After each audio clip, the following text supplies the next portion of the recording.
Presiden harus mengambil sikap keras. Satu, batalkan peraturan Kapolri dengan keputusan Presiden seperti Bang yang disampaikan tadi. Copot Kapolri dan seluruh pejabat yang merancang aturan ini. Audit seluruh langkah yang memperluas kekuasaan Polri secara ilegal. Bentuk ulang struktur batas kekuasaan Polri dengan reformasi Polri segera. Sekarang saya coba masuk kepada reformasi Polri yang mandek. Ini kami sampaikan karena kecintaan pada Kop Tribrata. Polri hari ini sedang mengalami krisis kepercayaan nasional. Publik menyaksikan dengan jelas keterlibatan oknum dalam narkoba dan judi online. Praktik penegakan hukum tebang pilih, perkara yang sudah inkrah tidak dijalankan. Sementara kelompok kritis dan oposisi seperti kami justru mudah diproses. Yang lebih memprihatinkan, alih-alih melakukan reformasi total, Kapolri justru menerbitkan peraturan Polri nomor 10 tahun 2025 yang mengatur penempatan polisi pada sedikitnya 17 jabatan di ranah sipil dan lembaga pemerintahan. Ini bukan sekedar kebijakan yang keliru, ini adalah pembangkangan konstitusi. Undang-Undang nomor 2 tahun 2002 tentang Kepolisian Republik Indonesia seperti yang disampaikan. Dalam pasal 28 ayat 3 disebutkan bahwa anggota Polri yang mau masuk ke jabatan sipil itu hanya boleh apabila minta berhenti atau pensiun dari Dinas Polri. Ketentuan terbatas ini sudah dikuatkan oleh keputusan Mahkamah Konstitusi nomor 114 tahun 2025. Jelas sah. Kemudian bertentangan dengan Undang-Undang nomor 20 tahun 2023 tentang ASN, Aparatur Sipil Negara, terutama pasal 19 ayat 3, bahwa jabatan-jabatan sipil di tingkat pusat boleh diduduki oleh anggota TNI dan Polri sesuai dengan yang diatur di dalam Undang-Undang TNI dan Undang-Undang Polri. Dan Undang-Undang Polri tidak mengatur itu yang aktif. Pembusukan reformasi dan upaya sistematis membangun superbody yang bisa meruntuhkan fondasi negara hukum Indonesia. Mengapa demikian? Karena langkah ini adalah langkah tindakan pembangkangan terhadap keputusan Mahkamah Konstitusi yang final dan mengikat. Putusan MA bukan saran, bukan paduan. Itu hukum tertinggi setelah Undang-Undang Dasar 1945. Ketika Kapolri berani menginjaknya, itu artinya Kapolri menantang konstitusi secara frontal.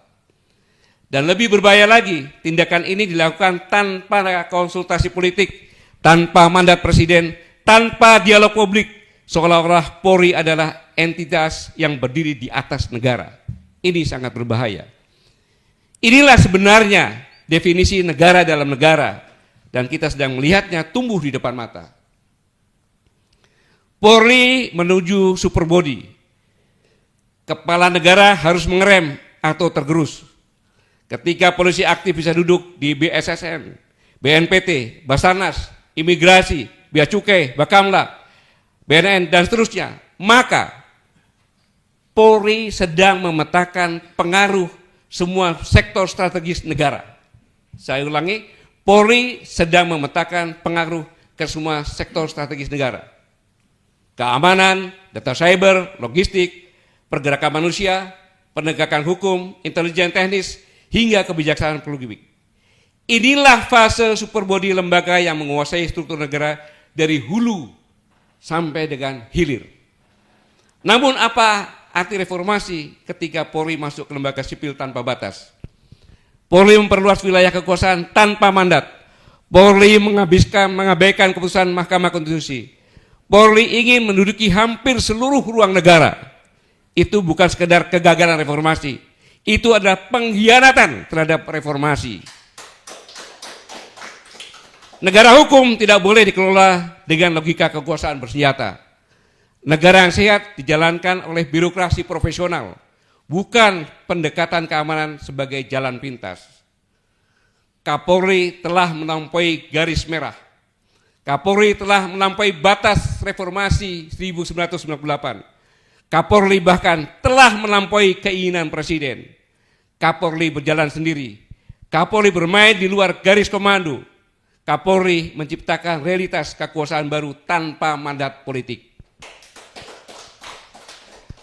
Kapolri bukan saja melakukan sabotase struktural, tetapi telah melakukan pembangkangan dan penyanderaan presiden. Jika bukan presiden tersandera, setidaknya presiden tidak berdaulat penuh dalam mengendalikan institusi kepolisian. Ini faktanya. Ketika presiden akan membentuk tim reformasi polisi, Kapolri membentuk tim reformasi dan presiden tidak meminta Kapolri membubarkan tim reformasi internal Polri meski presiden telah membentuk timnya sendiri. Pernyataan Kapolri. Jadi saya kira kalau kita tidak mereform diri kita sendiri, tentunya beberapa hebat pun komite ataupun komisi yang dibentuk orang yang ada di dalamnya, kalau kita nggak mau mereform kita sendiri, ya percuma. Ini pembangkangan yang jelas-jelas kepada presiden. Ingat, polisi di bawah presiden. Presiden berkuasa penuh pada Kepolisian Republik Indonesia.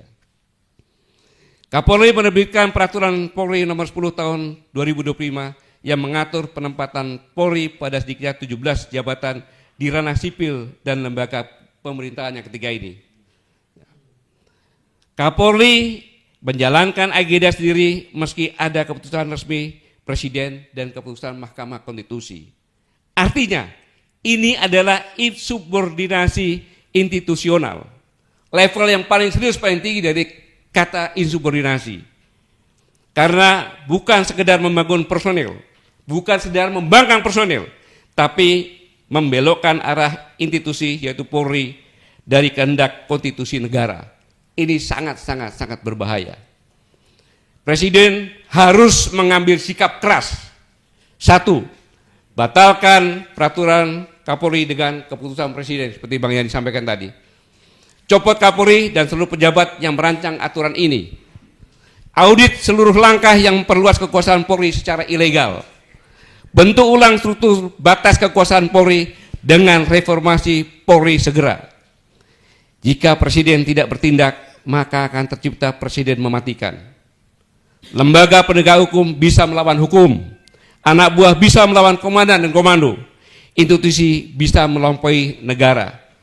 Dan ketika itu terjadi, presiden tidak hanya kehilangan Polri, ia kehilangan negara. Saudara-saudaraku sekalian, pada tanggal 11 Desember yang lalu, Koalisi Aksi Menyelamatkan Indonesia mengadakan diskusi, dihadiri 23 orang kami. Dan dari diskusi ini ada yang menarik tentang reformasi polisi tadi. Terjadi di intelektual pinggiran, kami kan intelektual pinggiran nih, orang ya. Bahwa apabila presiden tidak mengambil sikap keras yang saya sampaikan tadi,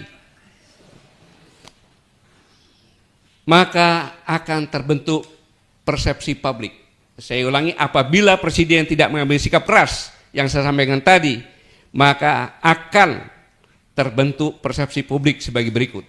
Satu, secara de jure, Presiden Republik Indonesia adalah Jenderal TNI Purnawirawan Prabowo Subianto. Tetapi secara de facto, Presiden Republik Indonesia adalah Jenderal Polisi Sulistyo Sigit. Dan keduanya dikendalikan oleh Jokowi.